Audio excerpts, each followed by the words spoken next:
What is the first thing every creature does in spring? That's what we're going to talk about today. Hi, this is Jill from the North Woods, talking about nature right outside your front door. Well, I told you, I have spring fever, and so we're going to talk a little bit about why March feels so different. It's not warm yet. It's not going to be safe from snow yet. It feels different, energetic. We always kind of laugh that when you get to 50 degrees in springtime, it feels like $1,000,000. Go for a hike. But 50 degrees in fall time, we're freezing, we're running for our hot cocoa, that kind of thing. March feels amazing. The light is shifting. We can actually feel the warmth of the sun, and the air smells, wet. Humidity returns to the world, and you just feel that spring energy.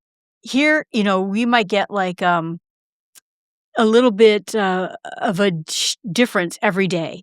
The snow is still in shady spots. We just had 2 inches of snow yesterday after having 50 degrees the week before that.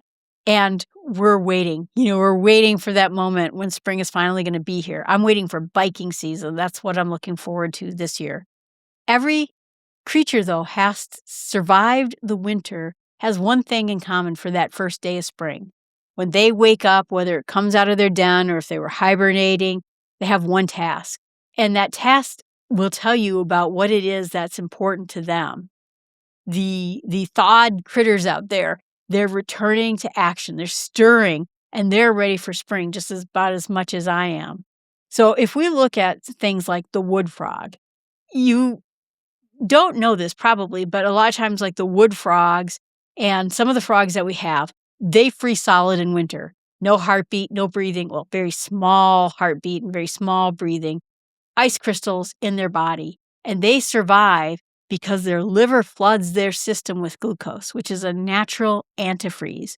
The organs shrink so that it increases their ability to survive. And basically, we get frogsicles. I always love saying frogsicles, but that's what happens. And then the temperature starts to rise. The frogsicle thaws, and the heart starts beating a little bit more, and the breathing goes up. It starts hopping around kind of the patches of snow towards what they call a vernal pond. We did a whole episode on vernal ponds, but a little pond that just comes up from the melting snow.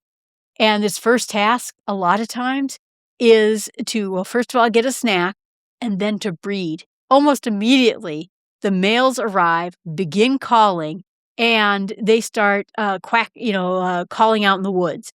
They're trying to immediately reproduce the next generation of frogs out there.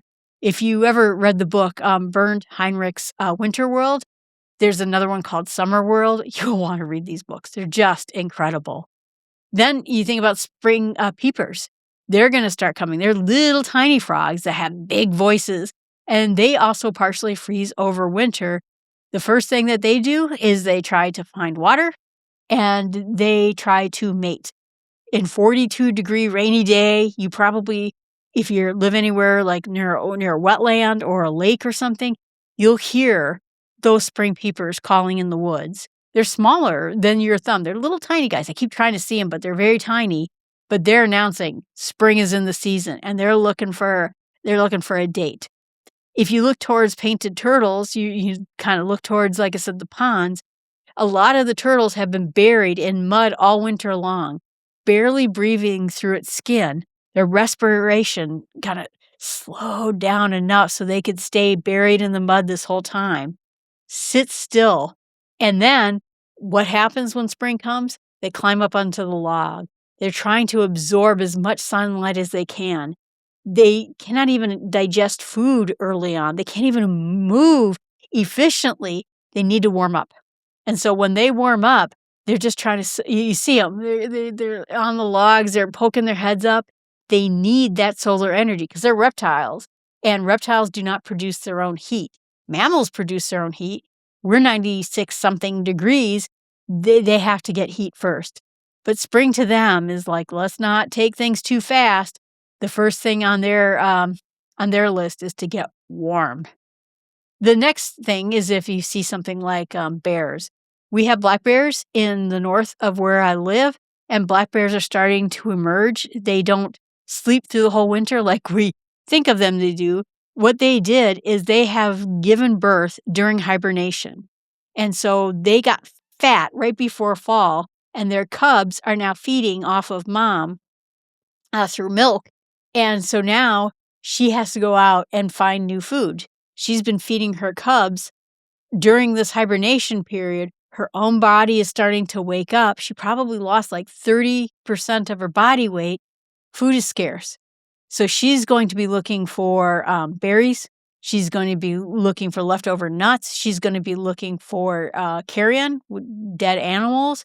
And it's not exciting, but she is looking. And spring is that hopeful time where she's looking to put on some of her body weight again. And now her cubs are capable, big enough where they can go outside with her, and she's going to start to teach them how to forage on their own. If you look at a groundhog, we have Groundhog's Day, right? And the males will emerge before the females. And what is their first task? They are looking to map their territory. They're looking to locate female burrows. And so when the females emerge a few weeks later, we're all ready to go again. So that's why that kind of came up with, the males looking for a mate, not for their shadows. They're trying to find a girlfriend. The chipmunks, the true hibernators in all of this, they're the deep sleepers. They wake up on occasion. If it gets like a 50-degree day, you might see them here and there. But they're spending their winter time hibernating, and then they go and look in their den, and they have stores of seed. They've been eating on that all winter long. Their stores are starting to get empty. So their first task in spring is to pop out, sort of look around. Is it safe? Did someone move into my neighborhood while I was out sleeping? Did anything change? And then they're going to go look for a snack.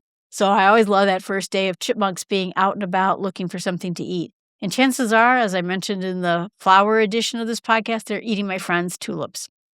The raccoons, they don't fully hibernate, but they do go into a deep winter rest. And so their first task is foraging. They're looking for a snack. And they remember where the food was from the previous year. They understand the backyard organization. They know where there were leaf piles. They have a mental map already there. So they're going to start looking for some of the food. Like I said, some of the nuts that got dropped and not eaten yet, not rotted yet. Some of the berries that are out there. Maybe there's a good garbage can, that we can do. So they're going to be hungry more than anything. The birds, now there are some birds, there's a couple of different kinds of birds, right? They're the birds that stayed here all year long. They're eating the berries. They're eating even still bugs that are in the trees. We saw out hiking what is called a brown creeper. They're so adorable. They're little tiny birds. They're pecking on the trees. There's bugs just under the layers of the bark, even now while it's mostly still winter. But then we have some birds that are thousands of miles away. We have red-winged blackbirds. We have some of the sparrows. We have some of the ducks. But anyway, the red-winged blackbirds are one of the earliest migrants that come back into my neck of the woods. Oftentimes in February, where there's still snow on the ground, the males start to come first. My friend yesterday saw her first red-winged blackbird. And what do? They start to sing. They start to declare their territory over this part of the marsh. They're announcing, this is my spot, don't you come in. And when you start hearing their call, it's the sound of spring, right? And my friend, like I said, she saw her first red-winged blackbirds on her bird feeders, and they are back in town. The robins, they never left. Some, most overwintered, but they primarily went into the woods because that's where all the food is. But now, the soil is starting to melt a little bit. Can they find some worms? Can they find some leftover berries? And so you'll see the robins come from the deep woods to come more back out into like the populated areas. The soil temperature is still not quite yet thawed, but it's starting to get there, and they're ready for action. Sandhill cranes, they are starting to fly back into this part of the woods. They return to the same wetlands year after year, and what's their first task? They reconnect. They have a rattling call and an elaborate dance. They're trying to meet a babe, and so they try to get to their bonds that they had previous years. And like I said, it's a dance, it's a call, and so it's one of the most exciting things. We have one of the largest sandhill populations in the eastern United States. It's a conservation success story, and they are starting to creep in. The other day, I was lying in bed, and all of a sudden I heard a call, and I'm like, "What was that?" You know what? Sandhill cranes back in town again. I'm so excited. The bumblebees, I mentioned it a few episodes ago. She spent the winters underground alone, and she emerges um, as the entirety of the colony.